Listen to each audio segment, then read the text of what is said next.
법무부가 윤석열 검찰총장 최측근 한동훈 검사장 감찰에 착수했습니다. 추미애 장관은 윤 총장이 지시를 어기고 지시 절반을 잘라먹었다고 비판했습니다. 윤 총장을 향한 노골적 사퇴 압박이라는 해석이 나옵니다. 경기도 유치원생 100여 명이 집단 식중독 증세를 보여 감염 경로 파악에 들어갔습니다. 이 가운데 일부는 혈액 투석이 필요할 정도로 상태가 심각한 것으로 파악됐습니다. 2023년부터 주식으로 2천만 원 넘게 벌면 세금을 내게 됩니다. 20%를 과세하는데 정부는 대신 증권 거래세를 인하하는 만큼 이번 금융세제 개편이 증세 목적이 아니라는 주장입니다. 1950년 6.25 전쟁 당시 납북 피해자 후손들이 북한과 김정은 위원장을 상대로 손해배상 청구 소송을 제기했습니다. 에어프라이어로 감자튀김과 빵을 오래 조리하면 아크릴 아마이드 등 유해 물질이 증가하는 것으로 분석됐습니다. 50대 남성이 놀이터에서 초등학생을 다짜고짜 폭행한 뒤 말리는 시민에게 흉기를 휘둘렀습니다. 경찰에 붙잡히자 술에 취해 기억이 나지 않는다고 발뺌했습니다. 민주당이 박병석 국회의장에게 내일 상임위원장을 모두 민주당 몫으로 선출해달라고 요청했습니다. 복귀한 통합당 주호영 원내대표는 야당 없이 국회를 운영하겠다면 마음대로 하라고 했습니다.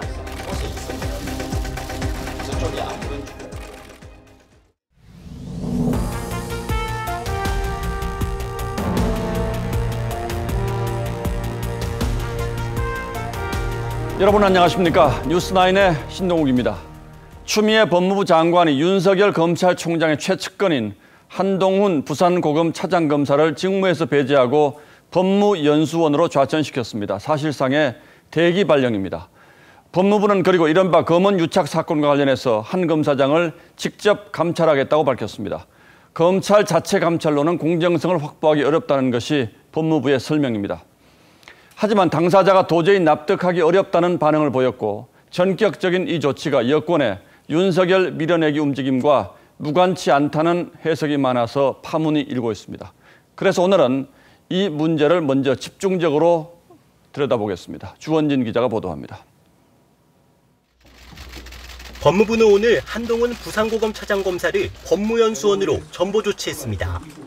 그러면서 이른바 검언유착 의혹에 대해 직접 감찰도 예고했습니다.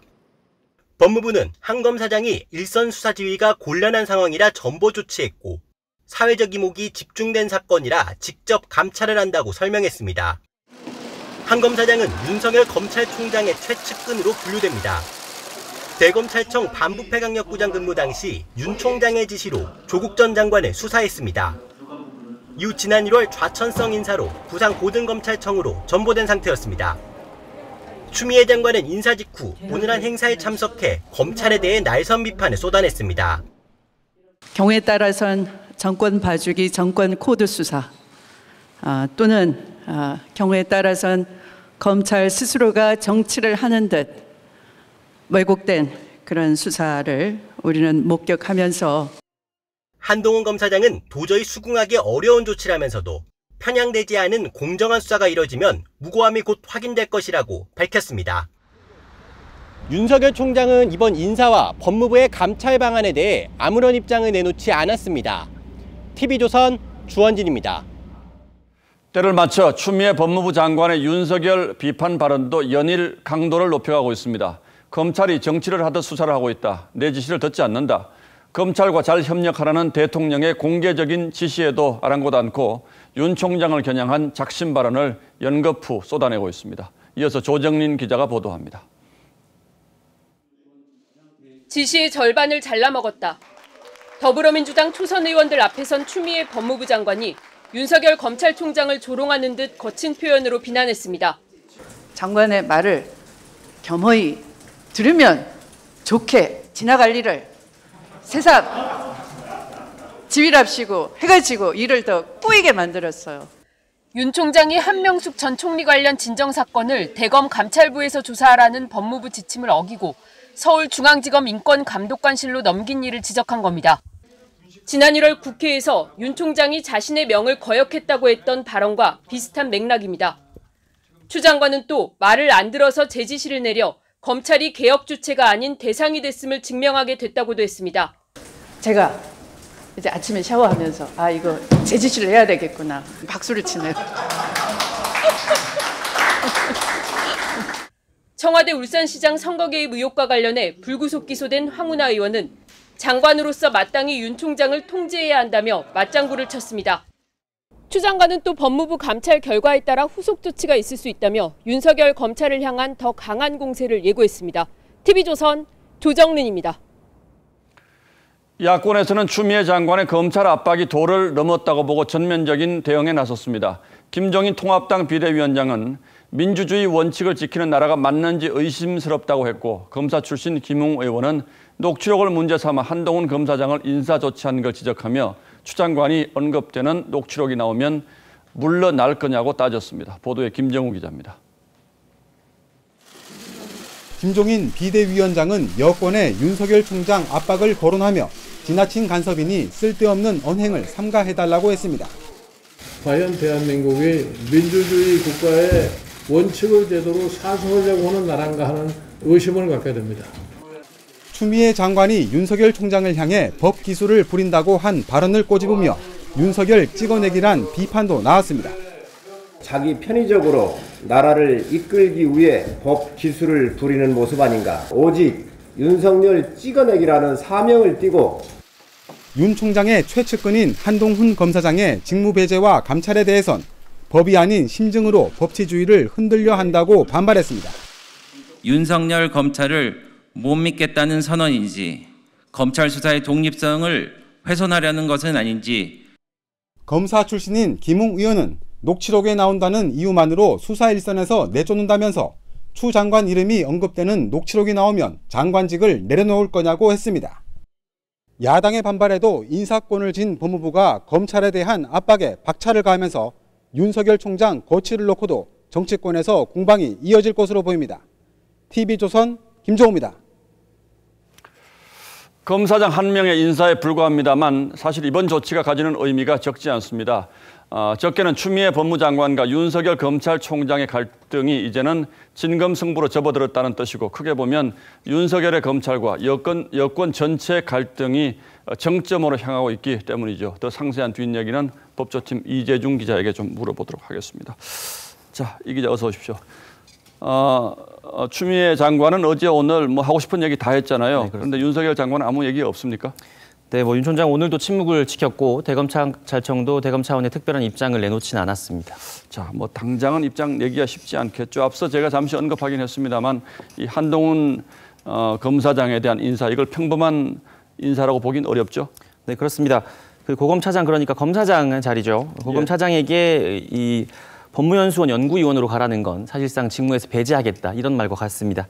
더군다나 다음 달에 이 검사 정기 인사가 예정돼 있는데 한 달 앞두고 이 한 검사장에 대해서만 원포인트 인사를 냈다는 건 사실상 법무부가 한 검사장에게 사표를 내라, 이렇게 종용했다, 이렇게 볼 수 있다는 시각도 있습니다. 사표를 종용한 것이다. 자, 그렇다면 한 검사장을 법무부가 직접 감찰하겠다, 이건 무슨 뜻입니까? 네, 법무부 관계자와 이야기를 나눠봤습니다. 법무부 관계자는 채널A 의혹 사건 초기부터 이 처리 과정에서 공정성에 문제가 있었다고 추미애 장관이 판단한 것 같다, 이렇게 이야기를 했습니다. 또 윤 총장이 사건 배당을 대검 인권부에다가 하고 전문 수사자문단을 개최하도록 결정한 것 등을 추 장관이 고려한 것 같다, 이렇게 이야기를 했습니다. 그러니까 결국 윤 총장의 공정하지 못한 판단이 이 측근인 한 검사장에 대한 감찰과 인사의 이유다, 이렇게 밝힌 겁니다. 그러니까 쉽게 설명하면 추미애 장관은 한동훈 검사장이 채널A 사건에 깊숙이 연루가 돼 있는데 윤석열 총장이 이걸 자꾸 덮으려 한다, 이렇게 의심한다, 이렇게 봐야 되겠네요. 네, 그렇게 볼 수 있습니다. 자, 실제로 수사는 어떻게 진행이 되고 있습니까? 네, 중앙지검 형사 일부가 수사를 하고 있습니다. 이달 초에는 이 한 검사장의 휴대전화에 대한 압수수색을 진행을 했고, 그러니까 이건 피의자로 전환을 했다는 거죠, 신분을. 또 별도로 사건 관계인의 조사도 이루어지고 있습니다. 자, 그런데 물론 한 조직의 아주 중요한 인물이긴 합니다만 피의자로 전환이 됐다면 직무 배제하는 정도는 당연히 해야 되는 것 아닙니까? 네, 물론 그렇게 볼 수도 있습니다. 하지만 이례적인 상황인 건 확실합니다. 이 검사 비위에 대해서 이 대검 감찰부서 차원의 감찰과 수사가 동시에 이루어진 적은 있지만 법무부가 직접 감찰에 나선 적은 사실상 아주 이례적인 상황이라고 볼 수 있습니다. 이 검찰의 독립성과 또 정치적 중립을 해칠 수 있기 때문에 법무부의 직접적인 감찰권 행사는 좀 잘 이루어지지 않고 자제돼 왔던 것이 사실입니다. 그러니까 추미애 장관이 지시를 절반 잘라 먹는다. 이것도 이제 비슷한 이 맥락의 얘기 같은데 그렇다면 이 한동훈 검사장에 대한 인사보다도 이 감찰이 더 큰, 법무부의 직접 감찰이 더 큰 의미가 있다고 볼 수도 있겠네요. 네. 또 최근 추 장관의 발언이나 여권의 분위기 또 거기에 발맞춘 여러 가지 그 법무부의 결정들을 종합해서 살펴보면 단순한 감찰 그 이상의 메시지가 결국은 윤석열 검찰총장을 향해 직접 전해지고 있다 이렇게 해석할 수도 있습니다. 이런 공세는 추 장관뿐만이 아니라 이 여권도 한 축을 이루고 있습니다. 여권 법사위원들은 이 대검찰청의 이 감찰본부 운영 규정을 이 비공개로 되어 있는 규정을 공개하라고 요구를 했고 법무부는 이에 즉각 응했습니다. 공개로 바꿨습니다. 결국 오늘 대검 규정 대신 법무부 감찰 규정을 근거로 한 검사장에 대한 감찰이 전격 결정된 겁니다. 추 장관은 여기서 멈추지 않고 오늘 국회나 또 공수처, 공청회 등에서 공개석상에서 윤석열 검찰총장을 향한 거센 비판을 이어갔습니다. 그 발언 저희가 조금 전에 들어봤고요. 자, 이 정도면 이제 추 장관과 윤석열 총장의 갈등 국면이 이건 단순한 갈등의 국면을 넘어선 것으로 봐야겠죠. 네, 그렇습니다. 추 장관의 날선 발언 또 그리고 여권의 지원 사격, 그에 따른 법무부의 결정 등 일련의 과정들을 보면 한동훈 검사에 대한 감찰은 결국 단순한 감찰이 아니라 윤 총장에 대한 전방위적인 사퇴 압박이다 이렇게 보는 법조계의 시각도 많습니다. 그러니까 한마디로 요약하면 한동훈 검사장은 물론이고 윤석열 총장도 물러나라 이게 이제 여권의 메시지인데 자, 이 정도면 윤석열 총장이 아무리 대범하다고 하더라도 대단히 긴장할 수밖에 없는 이런 상황 같은데 윤 총장이 자진 사퇴한다거나 이런 분위기는 검찰 취재하면서 느껴지지 않습니까? 어떻습니까? 이미 상황이 이 강을 건넜기 때문에 직접 사퇴하거나 자진 사퇴하는 옵션은 없을 것으로 보이는데 다만 윤 총장이 아직도 의혹이 불거진 사건에 대해서 보고를 받고 또 지시할 수 있는 위치에 있기 때문에 결국은 이 사건의 실체적 진실을 규명해내는 게 과제로 남을 전망입니다. 그런데 윤석열 총장의 말하자면 말빨이 잘 듣지 않는다 이런 얘기들을 하기도 하던데요. 그건 어떻습니까?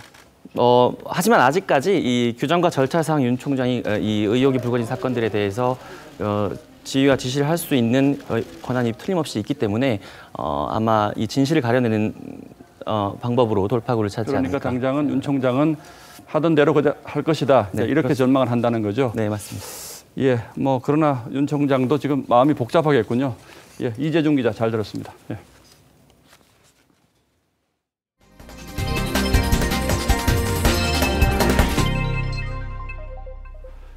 오는 2023년부터는 대주주뿐 아니라 모든 주식 투자자들이 주식을 팔아서 2천만 원 이상 이익을 남기면 양도세를 내야 합니다.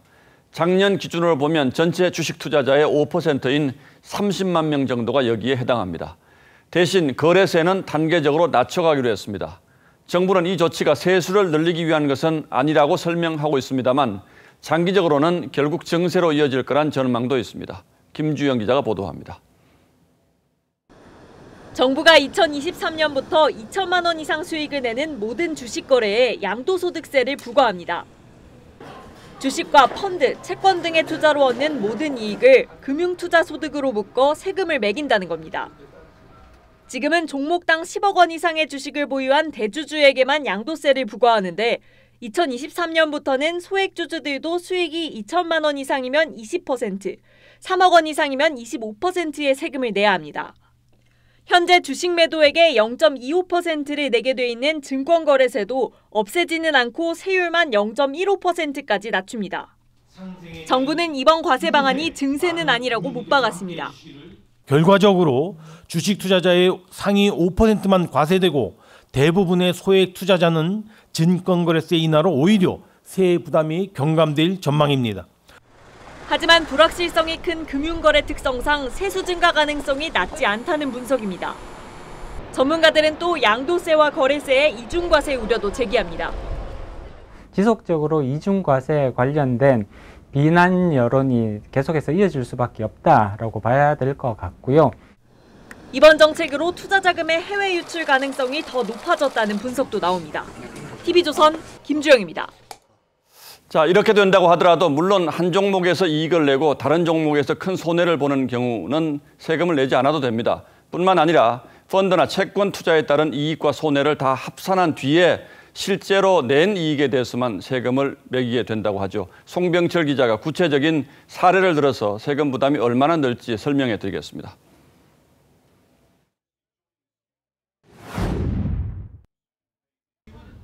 (1억) 원을 투자해 4천만 원 수익을 냈다면 기본공제에 2천만 원을 뺀 나머지 2천만 원에 세율 20%를 곱한 400만 원을 양도소득세로 내야 합니다. 세율은 내려가지만 여전히 남아있는 증권거래세까지 더할 경우 내야 할 세금은 총 421만 원입니다. 현재는 증권거래세 35만 원만 내면 됩니다. 금융투자상품에서 발생하는 모든 소득을 하나의 소득으로 묶어서 동일한 세율로 과세하고자 합니다. 채권도 현재는 비과세지만 2022년부터는 양도소득에 대해 같은 세율의 세금을 내야 합니다.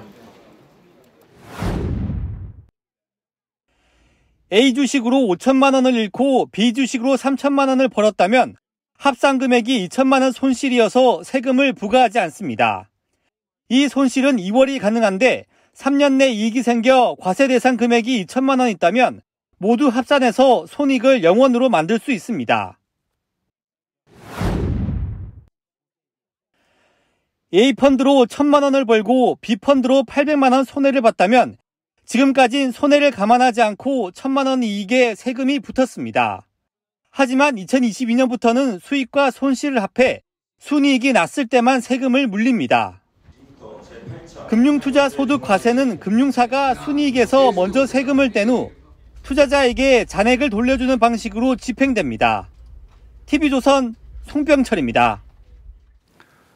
인천공항공사 정규직 전환 파문이 계속 번지고 있습니다. 청와대가 직접 나서 취업 준비생들의 기회를 빼앗는 것은 아니라고 해명하는 등 진땀을 흘리고 있습니다만 공사 내 정규직 노조와 비정규직 노조 그리고 공사 밖 취업 준비생들의 삼각 갈등이 수그러들지 않고 있습니다.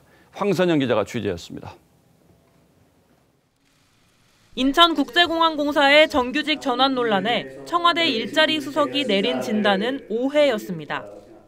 2017년 노사가 합의했던 사안인데다 취업준비생들이 준비하던 일자리와는 무관하다는 이유에서입니다. 일하시던 분들의 일자리를 이제 정규직으로 전환하는 것이기 때문에 현재 공사에 취업 준비를 하는 분들의 일자리와는 첫 번째로 관련이 무관하다. 없고요. 네네. 예. 하지만 취업준비생들 사이에선 정규직 전환 사실을 예고하지도 않고 응시 기회를 박탈한 것도 역차별이란 지적이 나왔습니다. 한 집단이 당첨되듯이 그렇게 정규직으로 전환된다는 게 취준생 입장으로서는 좀 허탈감이 드는 것 같아요. 노노 갈등도 갈수록 커지는 양상입니다. 인천공항 정규직 노조가 오늘은 청와대 앞에서 직고용 반대 시위를 열었습니다. 보안검색원 노조도 공사의 직접 고용 여부에 따라 쪼개져 각자 다른 목소리를 내고 있습니다. 경쟁 채용 부분에 대해서는 할 수밖에 없다. 그러면 탈락자가 발생할 거다. 그래서 걱정이 된다. 이거는 당연히 있죠. 민주노총도 정규직 전환이 외부의 압력에 의해 실적 채우기식으로 이뤄졌다는 의혹을 피할 수 없게 됐다며 노사협의 재개를 요구했습니다. TV조선 황선영입니다.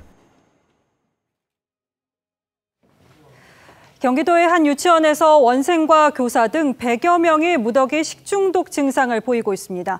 이 가운데 5명은 혈액 투석 치료까지 받을 정도로 상태가 심각한데 먼저 구자연 기자가 아이들 상태부터 전하겠습니다. 집단 식중독이 발생해 지난 19일 폐쇄된 안산의 한 유치원입니다. 오늘까지 교사와 원생 등 100명이 식중독 증상을 보이고 있습니다. 이 유치원에서는 지난 12일 5살 남자아이가 먼저 식중독 증상을 보였습니다. 지난 16일 최초 신고를 받은 보건당국은 원생과 가족, 직원과 납품업체 직원 등 286명을 전수검사했습니다. 이 가운데 지금까지 43명에게서 식중독을 일으키는 장출혈성 대장균이 검출됐습니다. 안산시는 입원 치료 중인 22명 가운데 14명이 일명 햄버거병이라 불리는 융혈성 요독증후군 의심 증상을 보이고 있다고 밝혔습니다. 혈변과 경련, 부종 등 증상이 심한 5명은 혈액 투석 치료까지 받고 있습니다. 14명이 의심스러운 애기들이 있다고 하셨고 5명이 투석 치료를 받고 있다. 융혈성 요독증후군, 일명 햄버거병은 신체에 노폐물을 배설해야 할 신장을 망가뜨려 심각한 합병증을 유발합니다. 애들은 견뎌낼 힘이 적으니까 체표 면적은 넓고 수분의 양은 정해져 있기 때문에 탈수가 일어나면서 금방 쇼크에 올 수가 있거든요. 보건당국은 식중독 양성 반응을 보인 43명에 대해 합병증 의심 증상 여부를 추가 확인 중입니다. 보건당국은 또 10명이 식중독 증상을 보인 안산의 또 다른 유치원도 검체 조사를 진행하고 있습니다. TV조선 구자영입니다. 왜 이런 식중독이 벌어졌는지를 파악하기 위해서는 그동안 아이들이 뭘 먹었는지를 따져봐야겠죠. 그런데 유치원 측이 이 같은 만약의 사태를 위해서 진한 급식 재료를 일정 기간 남겨두는 이 식품위생법을 지키지 않아서 경로 파악에 난항을 겪고 있습니다. 계속해서 신유만 기자입니다. 집단 식중독이 일어난 안산 유치원의 식단표입니다. 지난 10일부터 나흘 동안 원생들이 먹은 음식들이 나열됐습니다. 보건당국이 역학조사를 위해 당시 음식 재료를 남겨놓은 보존식을 확인한 결과 11일과 15일 점심 반찬 가운데 우엉채 조림과 아욱 된장국 등 2개가 남아있지 않았습니다. 떡볶이와 바나나, 토스트 등 간식은 아예 보존식 처리를 하지 않았습니다. 식품위생법상 유치원 측은 역학조사를 위해 식단표에 나온 음식 재료를 일정 기간 남겨야 합니다. 음식은 한 일주일간 보존을 하도록 돼 있거든요. 어떤 음식에서 있는지 조사가 좀 어려울 수 있습니다. 안산시는 보존식을 남기지 않은 유치원에 과태료 50만 원을 부과했지만 학부모들은 식중독 원인조차 알 수 없게 됐다며 분통을 터뜨립니다. 보존 처리된 음식들의 역학조사를 하면 원인이 나올 것으로 기대를 했는데 피해 아동의 부모님들의 경악을 금치 못하고 있습니다. 안산시는 오는 30일까지 유치원을 폐쇄하고 조리기구와 문고리 등에서 검체 104건을 채취해 조사하고 있습니다. TV조선 신유만입니다. 이 삼겹살, 생선구이부터 냉동식품까지 모든 요리를 간편하게 해주는 에어프라이기가 인기죠. 그런데 감자튀김이나 빵 등을 조리하실 때는 주의하셔야겠습니다. 30분 이상 사용 시 유해물질이 증가하는 것으로 분석된 건데요. 어떻게 사용하면 안전한지 최원영 기자가 설명드리겠습니다. 간식을 준비하는 엄마의 손길이 분주합니다. 에어프라이어로 조리한 감자튀김은 기름에 튀기지 않고도 바삭한 식감을 낼 수 있어 아이들에게 인기입니다. 아이들 간식이나 반찬 같은 경우에 거의 에어프라이어를 많이 이용을 하죠. 그런데 에어프라이어에서 오랜 시간 익히면 건강에 좋지 않다는 연구 결과가 나왔습니다.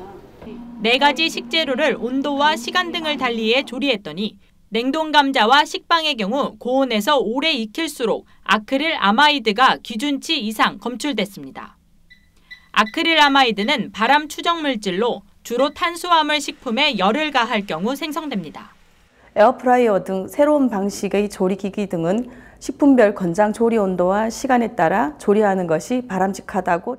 이에 따라 감자튀김은 190도에서 30분 이내로, 토스트는 180도에서 20분 또는 190도에서 15분 이내로 조리하는 것이 좋습니다. 단백질이 주 성분인 삼겹살과 연어의 경우 모든 온도와 시간에서 유해물질이 안전한 수준이었습니다. TV조선 최은영입니다. 오늘은 6.25 전쟁이 일어난 지 70주년이 되는 날입니다. 전쟁 중에 북으로 납치된 민간인은 10만여 명으로 추정되고 있는데 납북자 가족들이 김정은 위원장과 북한 정부를 상대로 첫 손해배상 소송을 냈습니다. 백연상 기자입니다. 국학자 정인보 선생은 6.25 전쟁이 한창이던 지난 1950년 7월 말 행방불명됐습니다. 대한민국 초대 정부 감찰위원장을 지낸 인물이었는데 당시 북측에 협조하자는 제안을 거절한 직후였습니다. 아들 정양모 교수는 아버지가 북에 납치됐다고 주장합니다. 일체 소식이 없죠. 일체 소식이 없죠. 또 알아도 누가 전할 수도 없어. 막막하지만 사방에 알아봤죠. 알아볼 도리가 없어요. 베를린 올림픽 마라톤 우승자 송기정 선수의 사진 속 일장기를 지운 전 동아일보 이기룡 기자도 1950년 7월 행방이 묘연해졌습니다. 가족들은 이 기자가 북에 납치된 것이 분명하다고 주장합니다. 가족으로서의 야속하기 짝이 없고 불만 정도가 아니라 분통이 터질 지경이죠. 하지만 북한은 아직 한 번도 납치 사실을 인정하지 않고 있습니다. 그러자 납북자 가족 13명은 6.25 전쟁 70주년을 맞아 북한 정권과 김정은 위원장 등을 상대로 3억 4천만 원 규모의 손해배상 청구 소송을 냈습니다. 납치 책임을 인정하라는 겁니다.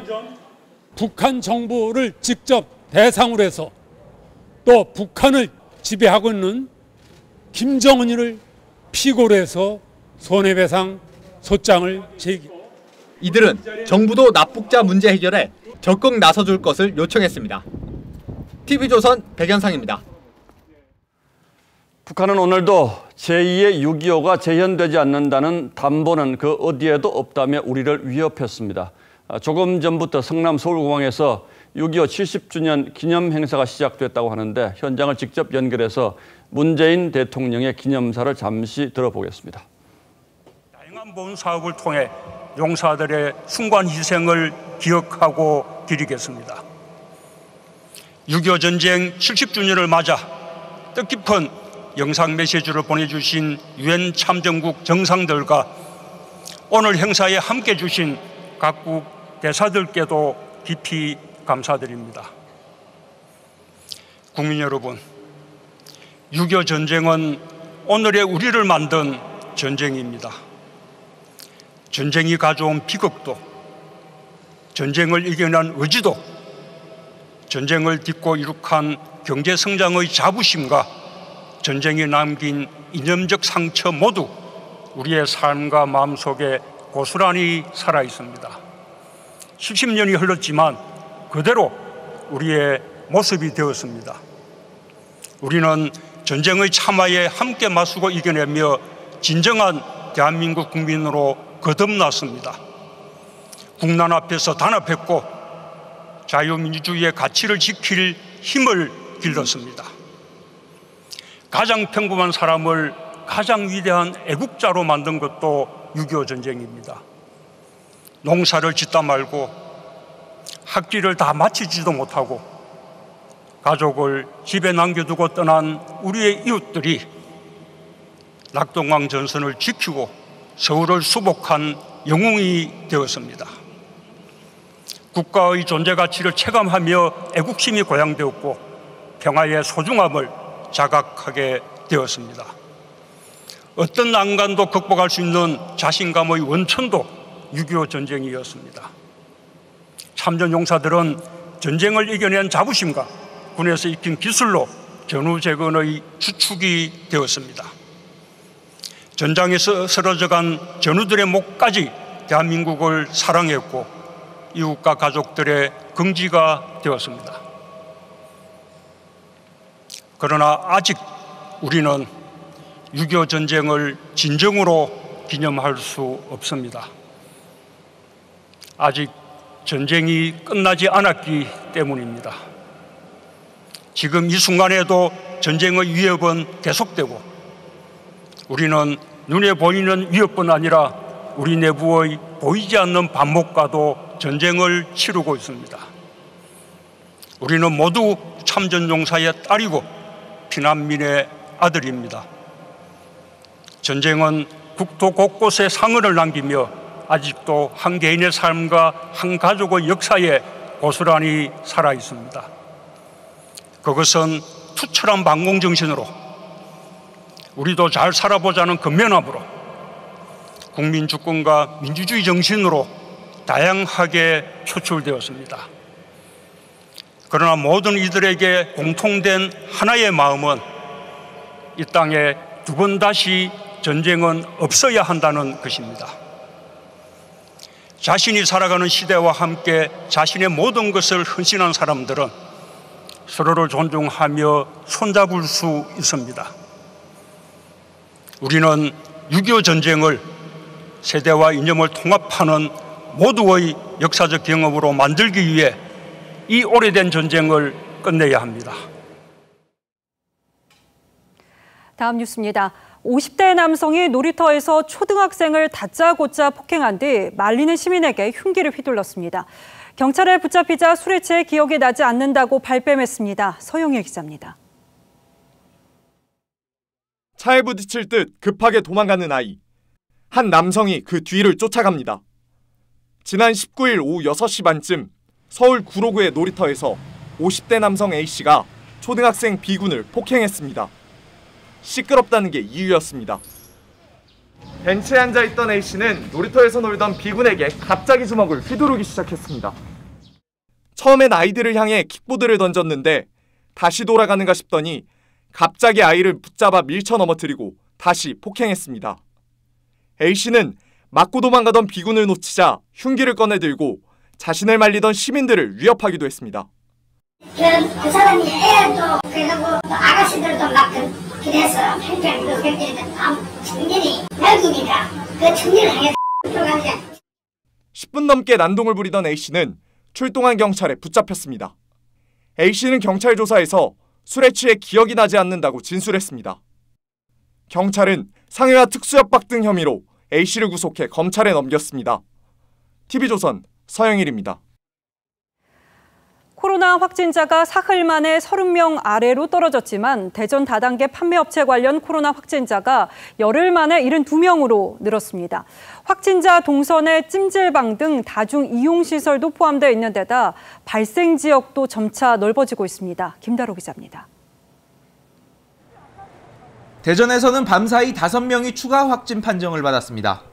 요양보호사와 접촉한 80대 노인과 백화점 음식 매장 직원 등인데 5명 모두 다단계 판매업체와 관련된 것으로 드러났습니다. 해당 근무하는 지역 전부 폐쇄 조치했고요. 무증상 확진자여서 저희가 이제 체크를 할 때 검진이 안 됐고. 대전의 한 미등록 다단계 업체에서 첫 확진자가 나온 건 지난 15일. 열흘 사이 관련 확진자는 72명으로 늘었고 발생 지역도 수도권과 충청, 호남으로 확대됐습니다. 요양원과 찜질방 등지에서 확진자가 나왔고 백화점과 뷔페도 확진자 동선에 포함됐습니다.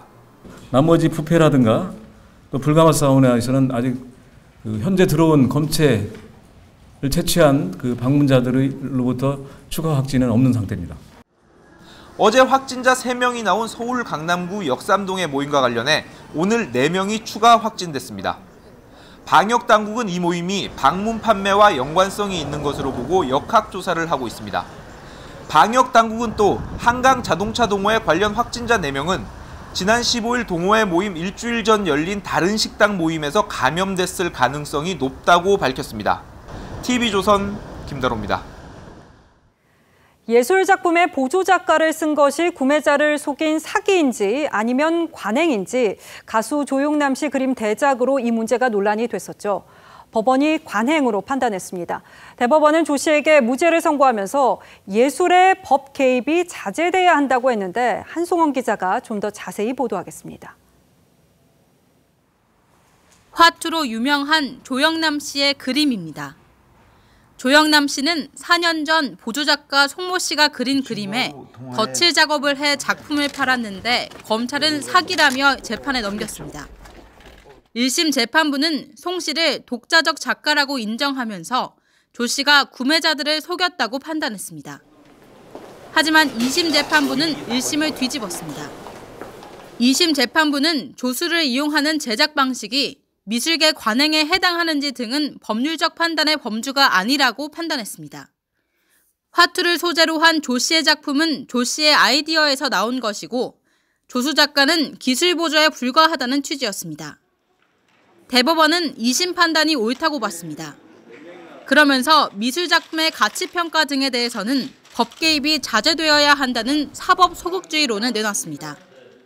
미술 작품의 가치 평가에 관하여 전문가의 의견을 존중하는 사법 자제의 원칙을 지켜야 한다고 명시적으로 판시하였다는 점에서 의의가 있습니다.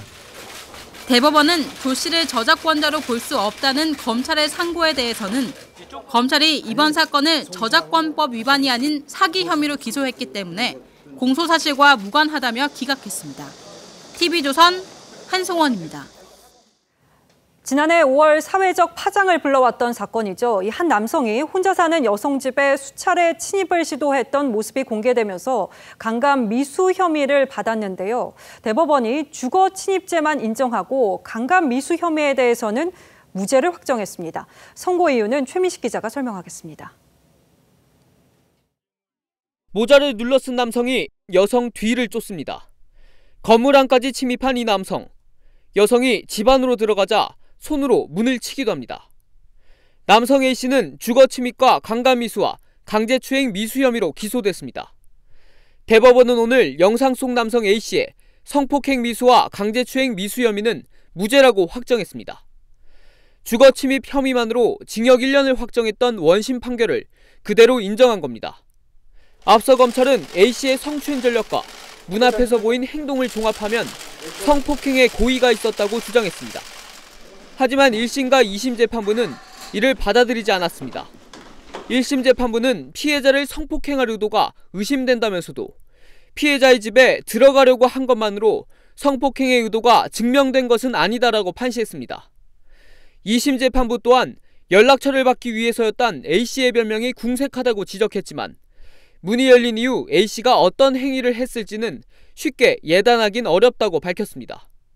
다만 양형에 있어선 피해자가 느꼈을 두려움이 가볍지 않다며 주거침입죄만으론 이례적인 징역 1년을 선고했습니다. TV조선 최민식입니다. 삼성 이재용 부회장에 대한 기소가 타당한지를 따져보는 검찰 수사심의 개최를 하루 앞두고 검찰과 삼성 간 신경전이 이어졌습니다. 심의의 결론이 절대적인 것은 아니지만 어떤 판단이 나오느냐에 따라서 검찰의 공소 제기 여부에 영향을 줄 수 있는 만큼 삼성 측은 사활을 거는 모습입니다. 검찰도 기소의 필요성을 강하게 주장할 전망입니다. 오현주 기자가 보도합니다. 검찰 수사심의위원회는 내일 오전 10시 30분부터 7시간 20분 동안 비공개로 진행됩니다.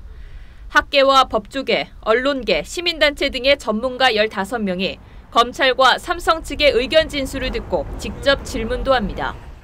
검찰은 삼성 경영권 불법 승계 의혹 수사가 이재용 부회장 기소로 완성된다는 주장을 강력하게 펼칠 전망입니다. 삼성은 적극적인 방어에 나서고 있습니다. 어젯밤 한 언론사가 주가 불법 관리 의혹을 보도하자 심의를 앞두고 객관적 판단에 악영향을 줄 수 있다면서 깊은 유감을 표한다는 입장을 즉각 냈습니다. 이 부회장 역시 52번째 생일인 지난 23일 수원 사업장을 찾는 등 현장 경영에 힘을 쏟는 모습을 보였습니다. 이 부회장은 경영 환경이 우리의 한계를 시험하고 있다거나 가혹한 위기 상황이라는 표현을 통해 삼성의 절박한 처지를 수차례 호소했습니다. 현재 코로나19로 인한 경제적 어려움에 삼성까지 어려움이 어떻게 하느냐에 대한 여론의 보석이 깔려있는 것이고 검찰은 내일 심의 결과까지 감안해 최종 처분을 결정합니다. 다만 지난 2018년 이후 8차례의 수사심의 결정에 검찰이 반대 행보를 보인 사례는 없어서 내일 심의위의 결론이 이 부회장 기소의 중요한 분수령이 될 전망입니다. TV조선 오현주입니다. 예, 다음 뉴스입니다. 민주당이 결국 독자적으로 상임위원장 선출을 강행하기로 결정했습니다. 미래통합당과의 협상을 포기하고 18개 상임위원장을 다수결로 선출해서 다 가져가겠다는 겁니다. 국회로 복귀한 주호영 미래통합당 원내대표는 야당 없이 마음대로 해보라며 강력 반발했습니다. 국회로 먹구름이 몰려가고 있습니다. 이태희 기자입니다. 미래통합당 의원들이 열흘 만에 국회로 돌아온 주호영 원내대표를 박수로 재신임합니다. 주 원내대표는 민주당의 일방적 상임위원장 선출에 협력할 뜻이 없음을 명확히 하고 18석 모두를 가져가라는 기존 입장을 재확인했습니다.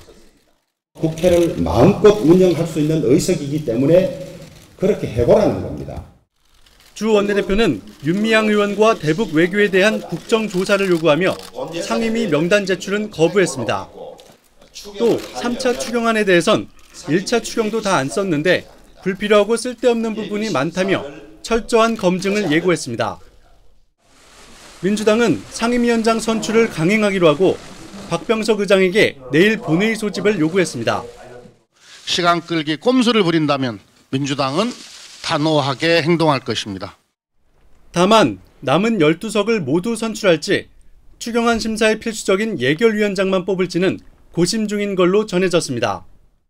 박 의장은 여야의 합의가 우선이란 입장이지만 야당 몫이던 법사위를 여당이 가져가면서 협상 공간은 사라졌고 결국 원구성 강행 수순으로 갈 거란 전망이 우세합니다. TV조선 이태희입니다. 현행 고위공직자 인사청문회에 어떤 문제가 있는지는 제가 구구절절 설명하지 않아도 다 잘 아실 겁니다. 그래서 민주당이 후보의 도덕성 검증은 비공개로 하자는 법률 개정안을 냈습니다. 야당의 지나친 정치 공세 때문에 자질 검증이 어렵다는 이유입니다만 민주당 역시 야당 시절 어떻게 했는지를 보면 그런 말할 처지는 아닌 듯합니다. 오늘의 포커스입니다. 불성실한 답변에 호통을 치고 왜 이렇게 하세요? 여기 거짓말 안 해놓고 생각할 사람 누가 있겠어요? 바보랍니까? 자료 미제출에 언성을 높입니다. 뭘 검토해요 지금? 저희들이 자료 달라는 데가 10일이 넘었는데 오늘만 넘기면 됩니까? 모르쇠 답변에는 말이 거칠어지지요. 교수 뭐면 교수가 아니야. 그만둬. 무슨 상관을 합니까? 교수도 못 되는데. 20년간 이어진 국회 인사청문회. TV 앞에 앉은 국민들 눈높이에서 자질을 검증하며 수십 명의 후보자들을 걸러내왔습니다. 그런데 민주당 홍영표 의원이 도덕성 검증 부분을 비공개로 하자는 청문회법 개정안을 대표 발의했습니다. 공직자의 큰 흠결로 여겨졌던 음주운전과 위장전입, 부동산 투기 의혹이나 표절 의혹 검증을 모두 비공개로 하자는 거죠. 후보자의 인격 침해를 막자는 취지나 도덕성 검증을 분리해 비공개로 하자는 방식, 19대 국회에서 여당이던 새누리당이 발의했던 개정안과 거의 같습니다. 비공개 뒤에 조사와 문답을 거쳐 공직자로서의 품위를 지킬 수 없을 정도인지를 검증하고.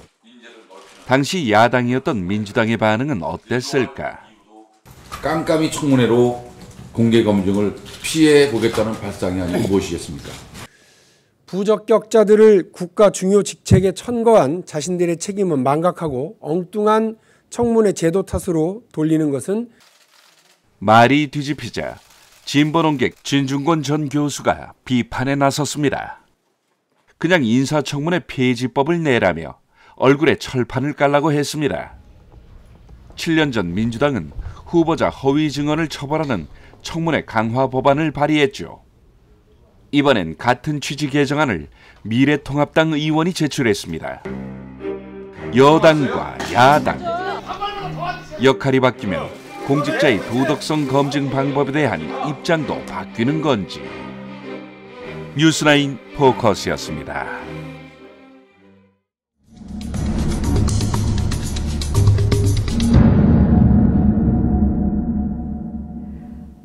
(1950년) 6.25 전쟁 당시 소속도, 계급도 없이 오로지 나라를 위해서 교복을 입고 총을 들었던 학도병. 이 학도병이 국가 유공자로 인정받기 쉽지 않다고 합니다. 학도병의 마지막 소원을 차순우 기자가 들어봤습니다. 앳된 얼굴에 총을 든 10대 학생들. 계급장도 소속도 없는 제각기 군복을 입었지만 얼굴 표정엔 비장함이 가득합니다. 6.25 전쟁 때 38선 넘어 진격한 국군 학도병이 북한 길주에서 찍은 사진입니다. 19살 학도병 이능주 씨도 사진 속에 있습니다. 거기 있지, 북해라고 썼을 기억이 어디야. 하지만 이능주 씨는 6.25 참전 유공자가 아닙니다. 군적 기록 없는 학도병이다 보니 국가유공자 등록은 생각지도 못했습니다. 역시 학도병으로 참전했다는 이갑주 할아버지도 비슷합니다. 이능주 씨와는 같은 마을 친척.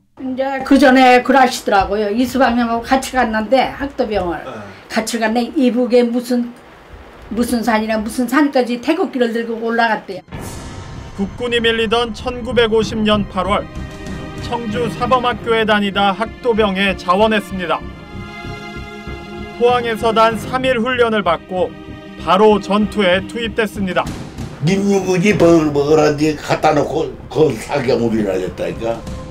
바로 옆 학도병 전우가 죽는 모습을 지켜봐야 했고 총 맞아 죽으면서 대한민국 만세 부르고 죽는 그런 전우가 있었어 그때. 강원도 횡성에서 포로로 붙잡혀 북으로 끌려가다 가까스로 탈출했습니다. 동무들 후퇴하라 이러는데 가는데 나는 호에 들어가자 가질 않았어. 89세 이 할아버지는 보훈처에 국가유공자 신청을 했지만 번번이 거부됐습니다.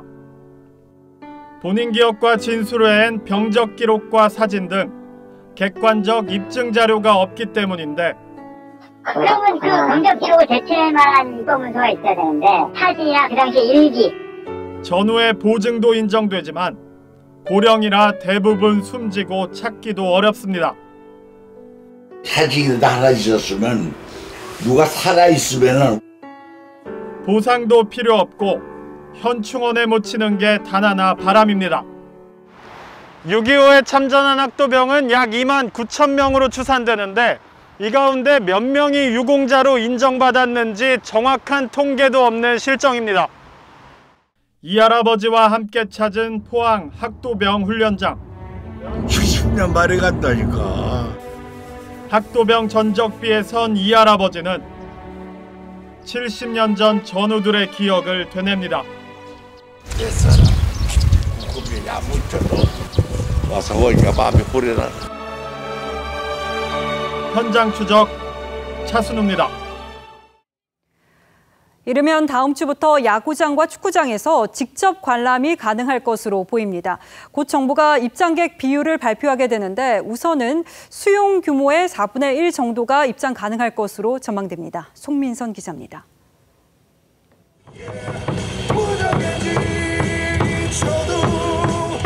응원가와 북소리 속에 프로야구 경기가 진행됩니다. 하지만 경기를 더욱 뜨겁게 해줄 관중은 없습니다. 코로나19 방역 지침 때문입니다. 선수들도 관중들이 있는 속에서 많은 응원의 목소리 속에서 그 속에서 경기를 하면은 좀 더 좋은 어떤 플레이를 할 수 있겠다라는 말들을 계속 하고 있습니다. 이런 아쉬움은 곧 해소될 전망입니다. 프로야구 경기는 지난 5월 초 개막 이후 무관중 경기로 진행돼 왔지만 이르면 다음 주부터 관중 입장이 일부 허용될 것으로 보입니다. 방역당국은 오늘 야구와 축구 등 프로스포츠 관중 입장 방안을 관련 부처와 논의하고 있다고 밝혔습니다. 구체적인 관중 입장 지침은 이번 주말에 거리두기 단계 조정안과 함께 발표될 예정입니다. 팬들은 반기는 분위기입니다. 코로나 사태가 잦아들고 그래서 친구들과 함께 야구장에 가서 그 뜨거운 열기를 느껴보고 싶습니다. KBO는 주중 3연전과 주말 3연전으로 나누어 관중이 야구장에 들어올 수 있도록 준비할 방침입니다. TV조선 송민선입니다. SK 염경엽 감독이 경기 도중 쓰러져서 병원으로 옮겨졌습니다. 연패에 따른 심적 부담이 적지 않았던 것으로 보입니다. 장동욱 기자입니다. 두산과 SK의 더블헤더 1차전. 두산이 6대3으로 앞선 2회 공수교대 시간 갑자기 경기가 중단됩니다. 급히 앰뷸런스가 달려오고 들 것까지 나옵니다. 지금 염경엽 감독의 모습이 보이질 않거든요. SK의 염경엽 감독이 경기 도중 갑자기 쓰러진 겁니다. 상대팀 두산 김태형 감독까지 급히 달려와 상태를 살피고 양팀 선수들도 굳은 표정으로 상황을 지켜봅니다. 의식을 잃은 염경엽 감독은 인근 대형 병원에 이송돼 긴급 검사에 들어갔습니다. 이송 도중 약하게나마 의식은 되찾았지만 정확한 몸 상태는 정밀 검사가 끝나야 알 수 있을 것으로 보입니다. 약간 있었는데 지금 검사 중이라 저희도 지금 파악은 안 되고 있거든요. 지병은 없었어요. SK는 최근 7연패에 빠지며 9위로 주저앉은 상황. 사령탑을 맡은 염경엽 감독의 심적 부담이 컸으리라는 추측입니다. 염 감독 대신 박경환 수석 코치가 지휘봉을 잡은 채로 경기는 재개됐습니다. 두산은 6회 초 터진 허경민과 박세혁의 백투백 홈런으로 14대6 승리를 거뒀고 SK는 8연패에 빠졌습니다. TV조선 장동우입니다.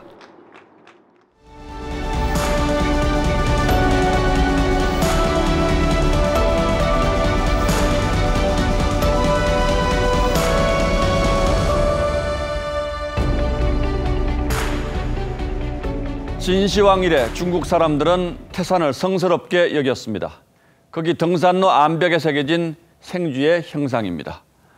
태산이 울려 세상이 떠들썩했는데 태어난 건 생쥐 한 마리라는 태산 명동 서일피를 표현한 것이라고 합니다. 한시의 한 구절 같습니다만 원래는 로마 시인 호라티우스가 한 말입니다.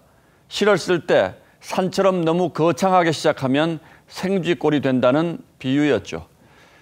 이솝 우화에도 나오는 그 격언을 중국식으로 바꾼 겁니다. 지난해 광복절 문재인 대통령이 천명한 평화경제를 북한이 삶은 소대가리 운운하며 비난하면서 쓴 표현도 태산명동 서일필이었습니다. 말만 거창하게 하면서 우리한테 해준 게 뭐가 있느냐는 비아냥이었습니다. 이번에 북한이 가전 협박을 퍼부은 목적 중에 하나도 어떻게든 대북 제재의 숨통을 틔워보라는 압박이라고 할 수 있습니다. 그런 대남 위협 19회 만에 김정은 위원장이 느닷없이 군사행동 보류를 선언했습니다.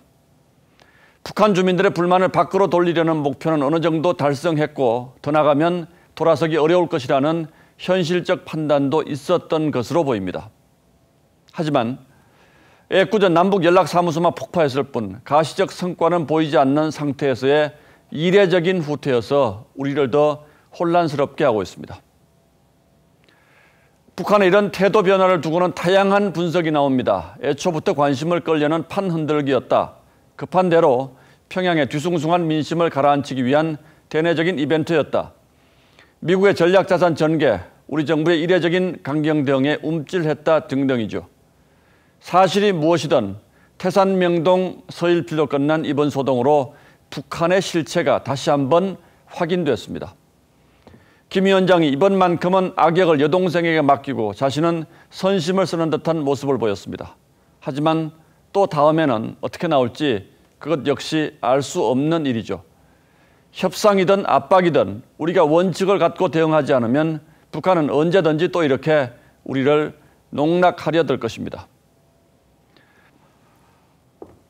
소년 병사가 철모에 진달래를 꽂고서 전선의 봄을 기다립니다.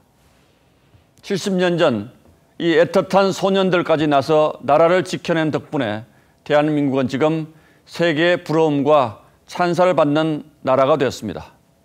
오늘 6.25 70주년, 공허한 말과 유약한 태도로는 이렇게 지켜낸 국가와 우리 국민을 지켜낼 수 없다는 사실을 또다시 절실하게 되새깁니다. 6월 25일 앵커의 시선은 6.25 70년, 변한 것은 없다 였습니다.